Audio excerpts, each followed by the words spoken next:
మన పొరుగున ఉన్న పాకిస్తాన్ ఆర్థిక వ్యవస్థ గురించి యావత్ ప్రపంచానికి తెలిసిందే. అవినీతిలో అగ్రస్థానంలో ఉంది. రాజకీయ నాయకులు ప్రజల సొమ్మును లూటీ చేసి సంపన్నులవుతుంటే మరోపక్క సామాన్యుడి బ్రతుకు మాత్రం దుర్భరంగా తయారైంది.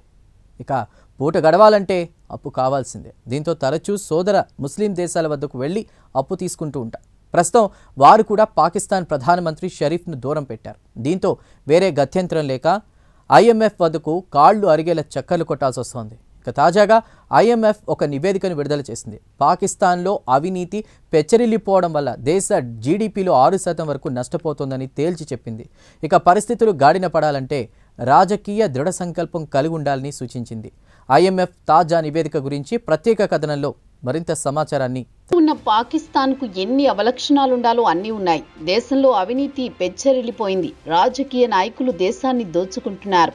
దేశ సంపదను విదేశాలకు తరలించారు. అక్కడే పెద్ద ఎత్తున ఆస్తులు పోగేసుకుంటున్నారు. దీంతో దేశం దివాలా తీయడానికి సిద్ధంగా ఉంది. పాకిస్తాన్ సెంట్రల్ బ్యాంకు వద్ద డబ్బు లేదు. దీంతో విదేశాల నుంచి అప్పులు తీసుకువచ్చి కాలం గడిపేది. ఇక వారు కూడా పాక్ ప్రధాని షహబాజ్ షరీఫ్కు తాము అప్పులు ఇవ్వలేమని తేల్చి చెప్పడంతో ఐఎంఎఫ్ వద్దకు అప్పు కోసం క్యూ కట్టారు. కేవలం బిలియన్ లేదా $2 బిలియన్ కోసం కూడా ఐఎంఎఫ్ వద్దకు వెళ్లడం అంటే ప్రపంచ దేశాల ముందు ఎంతో అవమానం. తాజాగా ఐఎంఎఫ్ పాకిస్తాన్లో అవినీతి గురించి ఒక నివేదిక విడుదల చేసింది. దేశంలో విశృంఖలంగా పెరిగిపోయిన అవినీతి కారణంగా పాక్ జీడీపీలో 6% వరకు నష్టపోవాల్సి వస్తోందని నివేదికలో వివరించింది. డొమెస్టిక్ అసెస్మెంట్ ఈ నెలలోనే నివేదికను సిద్ధం చేసింది. దేశ ఆర్థిక వ్యవస్థ ఎలా ఉందో ఈ నివేదికలో తేటతెల్లం చేసింది. ప్రభుత్వ ఆస్తులను కాపాడడంతో పాటు చట్టాలను కాపాడడంలో ప్రభుత్వం ఘోరంగా విఫలమైందని నివేదికలో వివరించింది. 186 పేజీల నివేదికలో పాకిస్తాన్లో అవినీతి పాతుకుపోయిందని, ప్రజలకు ప్రభుత్వంపై నమ్మకం పోయిందని, దీని ప్రభావం దేశ ఆర్థిక వ్యవస్థపై పడుతుందని నివేదికలో పేర్కొంది. వెంటనే ప్రభుత్వం దిద్దుబాటు చర్యలకు నడుం బిగించాలని, దేశంలోని సంపన్నులకు బాగా పలుకుబడిన వారికి ప్రత్యేకంగా ఇచ్చే రాయితీలకు స్వస్తి పలకాలని, లేదంటే దేశం ఆర్థికంగా ఇబ్బందులు ఎదుర్కోవాల్సి వస్తుందని హెచ్చరించింది. దేశంలో అవినీతి ప్రభుత్వంలోని అన్ని విభాగాలకు విస్తరించిందని వివరించింది. యుద్ధ ప్రాతిపదికన దిద్దుబాటు చర్యలకు శ్రీకారం చుట్టాలని, పాలన మెరుగుపడాలంటే జవాబుదారీతనం ఉండాలి. అయితేనే పాకిస్తాన్ ఆర్థిక ప్రయోజనం పొందగలుగుతుంది. దాంతో దేశ ఆర్థిక వ్యవస్థ బలపడుతుంది. జీడీపీ కూడా గణనీయంగా పెరుగుతుందని తేల్చి చెప్పింది. కాగా పాక్ జీడీపీ 2024లో $340 బిలియన్ నమోదైంది. ఇక ప్రభుత్వం ఆర్థిక పరమైన సంస్కరణలకు శ్రీకారం చుడితే ఐఎంఎఫ్ అంచనా ప్రకారం వచ్చే 5 ఏళ్లలో దేశ జీడీపీ 5 నుంచి 6.5% వృద్ధి చెందే అవకాశం ఉందని అంచనా వేసింది. అయితే ఆక్స్ఫర్డ్ యూనివర్సిటీకి చెందిన ప్రొఫెసర్ స్టీఫాన్ డెర్కాన్ను పాక్ ప్రభుత్వం ఆర్థిక సలహాదారుగా నియమించుకుంది. ఇక డెర్కాన్ కూడా పాక్లో అవినీతి కేసుల్లో జవాబుదారీతనం లేకపోవడంతో దేశ ఆర్థిక వ్యవస్థ దెబ్బతింటోందని తాను అంగీకరిస్తున్నానని అన్నారు. చట్టాలను అమలు చేయకపోవడం వల్ల దాని ప్రభావం దేశ ఆర్థిక వ్యవస్థపై కనిపిస్తోందన్నారు స్టీఫాన్. ఇక దేశం ఆర్థికంగా దివాలా తీయడానికి సిద్ధంగా ఉన్నందువల్లే వేరే గత్యంతరం లేక పాక్ 1958 నుంచి ఇప్పటి వరకు ఐఎంఎఫ్ వద్దకు 25 సార్లు చక్కర్లు కొట్టింది.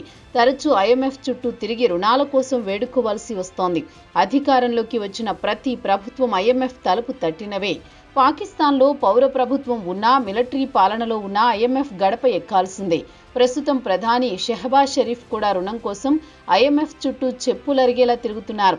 అయితే ఐఎంఎఫ్ బోర్డు వచ్చే నెల పాకిస్తాన్కు $1.2 బిలియన్ రుణం మంజూరు చేసేందుకు సిద్ధంగా ఉన్న తరుణంలో జీసీడీఏ నివేదిక విడుదల కావడం గమనార్హం. కాగా ఐఎంఎఫ్ పాకిస్తాన్ $7 బిలియన్ రుణం ఇవ్వడానికి అంగీకరించింది. పాకిస్తాన్ 2023లోనే డిఫాల్ట్ అయ్యే స్థాయికి దిగివచ్చింది. ఐఎంఎఫ్ ఆదుకోవడం వల్ల త్రుటిలో తప్పించుకుంది. ఇక పాకిస్తాన్ గ్లోబల్ గవర్నెన్స్ జాబితాలో చివర్లో నిలిచింది. 2015 నుంచి 2024 వరకు చూస్తే అవినీతి నిర్మూలించడంలో ప్రభుత్వం ఘోరంగా విఫలమైందని తెలుస్తోంది. పాకిస్తాన్లో అవినీతి అనేది జనజీవన స్రవంతిలో ఒక భాగమైపోయింది.